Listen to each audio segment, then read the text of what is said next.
Over the past 18 months, our infant and early childhood mental health training team at the Society for the Protection and Care of Children's Mary Ellen Institute in Rochester, New York, went on a journey of revising our 11-week multidisciplinary training curriculum developed 5 years prior that had been offered in our community since.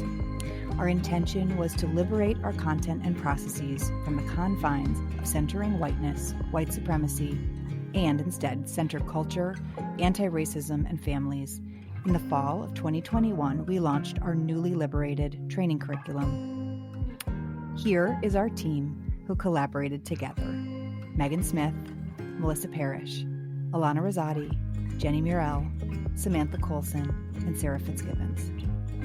Please join us as we share our why for going on this journey of liberating our infant and early childhood mental health training curriculum, reflections on our processes, new aspects of the training, and some of the impacts. I first went through the training many years ago. I went through it as a participant and really enjoyed it, really loved it. And this is why I'm in this role now. And to go through it now as a trainer with more experience and looking at things differently and through the lens and through the feedback that participants have provided to us, just about how they felt almost excluded from the work of infant mental health. And knowing that people of color are a huge part of infant mental health, and knowing that it's connected to them as well, and we don't want them to feel like there's not a place for them in infant mental health, really hit home for us. And we really wanted to make this more inclusive, make it for everyone, which it already is, but make folks feel as participants like they get it. Like, yes, I can see myself in infant mental health. I can see my family as a person of color in infant mental health, and not feel othered. It should not be the burden of our families of color, of our participants of color, to do the work to find themselves. It should be the burden of the trainers to provide an opportunity for everyone to find themselves in ways that are unique to them. What was some of the different external resources of places that we outreach to, people we outreach to? Because we're not experts in all those areas. And we started right there, I remember, with acknowledging that we were not the subject matter experts in all of these different areas connected to equity. So we want to go to people who were. That just reminded me of the LGBTQ consultant that reviewed our material for the pregnancy week. Yep. And really was like taking the label mother away and just saying parent, or saying like pregnant and parenting people instead of moms. Yeah. Driving things with the Diversity Informed Tenets.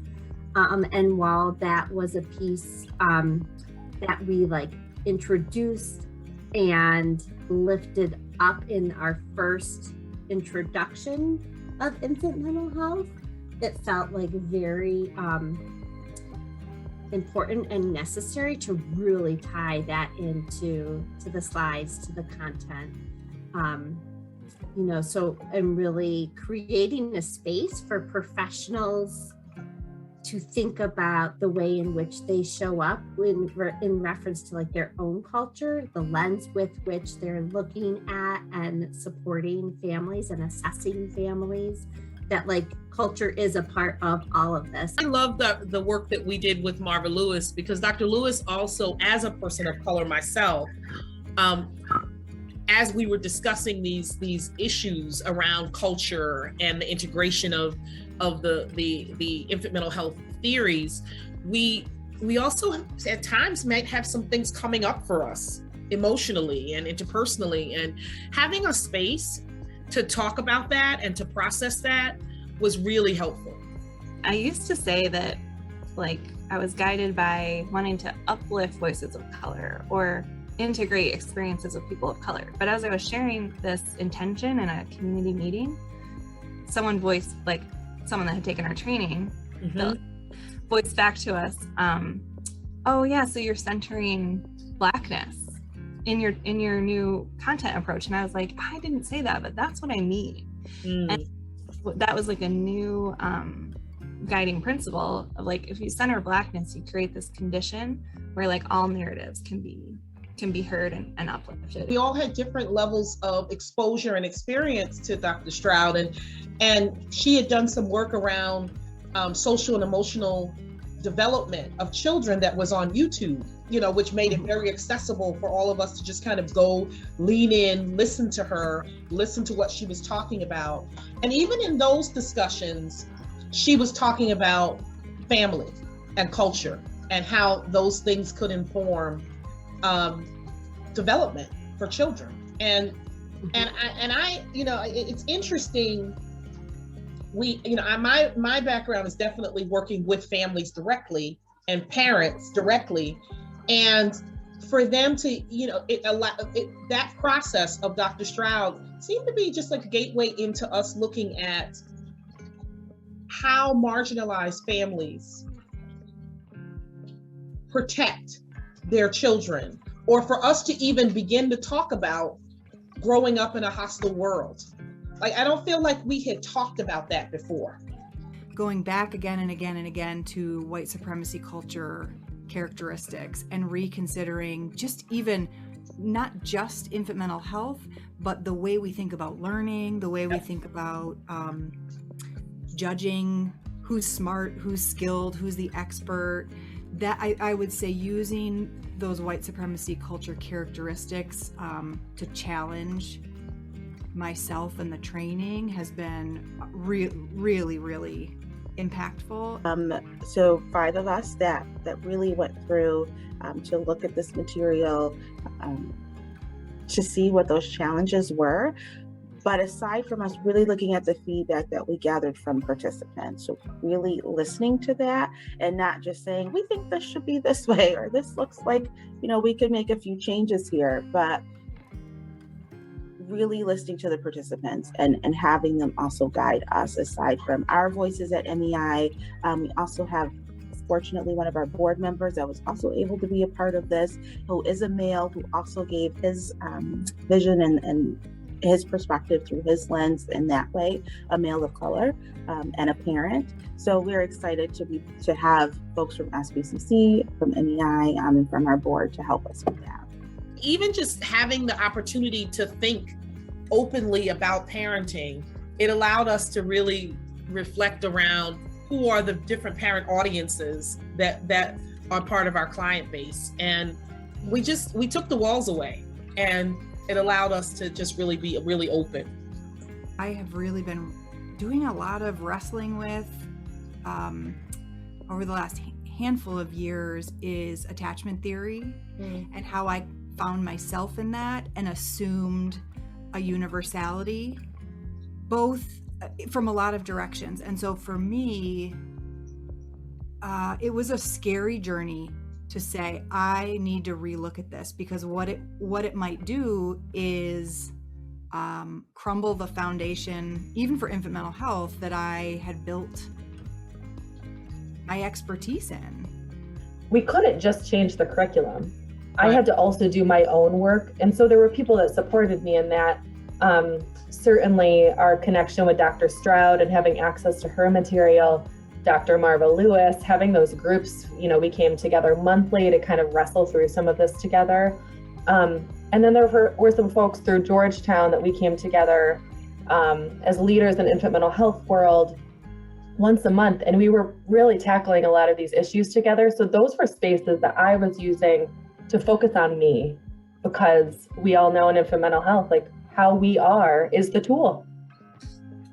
The way we threaded the diversity informed tenets throughout, and that particularly that first tenet, that self-awareness leads to better service for all families, is that we created a space in each of the 11 sessions, so 11 weeks together, that we sat in self-awareness around racial equity, around our own biases, around culture, our own cultural backgrounds, and how they could be related to our ghosts in the nursery, right? And so it's like we're doing that work because that's one of the most foundational, important tenets.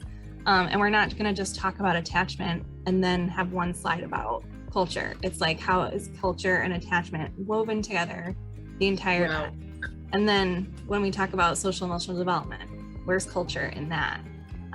Where is my power as a person in a position where I'm assessing someone? You know, like, how do we talk about assessment in infant mental health without talking about culture and without talking about like ways that some children express their selves through a cultural lens and are punished for it or rewarded for it in a daycare setting, for example.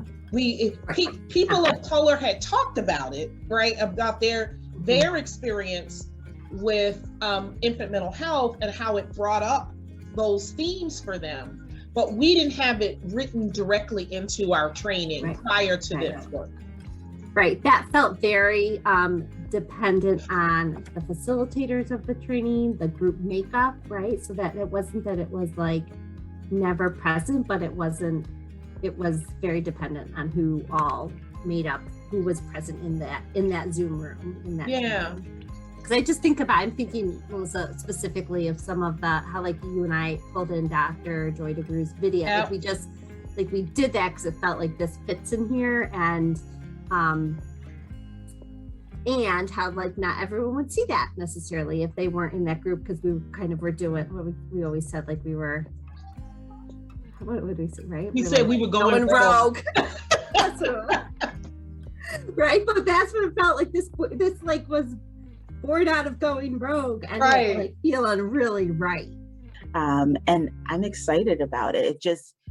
It feels different and it feels welcoming, I believe, for everyone in this way. And that's not saying that we don't still have work to do, but it definitely is a shift. And for participants who have not went through the training before, so they don't know what it was like before, but to hear the feedback this time, especially this last time, how it felt welcoming, how it embraced people from different backgrounds that they weren't expecting it to embrace. They weren't expecting to feel as welcome and as appreciated as they did, and giving them space to share that and reflect that in the space together. Like the next evolution for me, thinking about the infant mental health world, is like some reckoning that's related to anti-racism and beyond, around power and the disavowing of power that this like feminine infant mental health world has struggled with, I think, for a long time, both sitting with families and differentials of power in supervision, in training situations, and like just because we don't want it to be there doesn't mean that power doesn't exist, isn't like bi-directional, complicated, formal, informal. And I think in infant mental health there's this like power, and then there's this reckoning about like what we mean about niceness, and like saying things that are hard, challenging ourselves, but challenging people among us to like collectively get better with compassion and grow in new, in new ways in this field, or with families, with ourselves. So it feels like this is like for me, the next building block of like thinking about infant mental health and our relationship to just the concept of power. That when something is interwoven in throughout, it doesn't seem disjointed.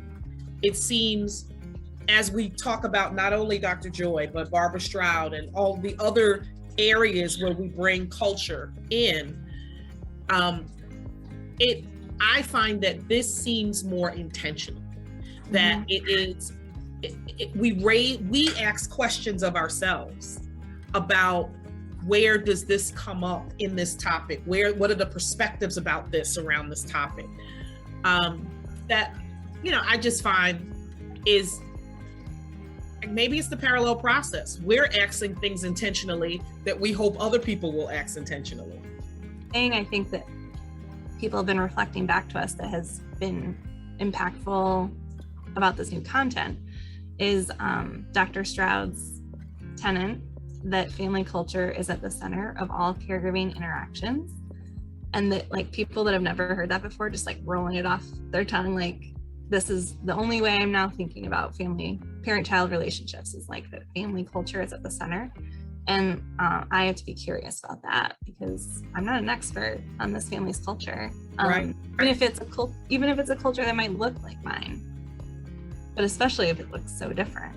It's impactful that we're talking about things that in the past may not have been discussed, that people may have walked away from the training having to do their own work to see themselves in it, while that conversation is actually happening in the group, and it's helping everyone in the group see the relevance as well as the biases, the potential biases, or the potential lenses through which people are looking at things. One of the things that I'm really excited about is that for some people, it's the first that they've ever considered that marginalized families may live in the context of a hostile world. For some who haven't done that, who haven't lived that, that may be a revelation. And that alone could be extremely impactful in their servicing families. I think that because infant mental health is still gaining awareness and is so new, that if you are the infant mental health voice, people see you as an expert. And when you're positioned as an expert, you have a lot of power, even if you didn't position yourself that way. So it's really untangling like the ego from being the expert of like, what do I not know? There's a lot of things I don't know. And then looking around, being curious about what voices are missing. We know why, but what voices are missing. This training team being committed that this product that we were going to now be out there doing was reflecting the diverse community in which we serve. And we were really committed to that.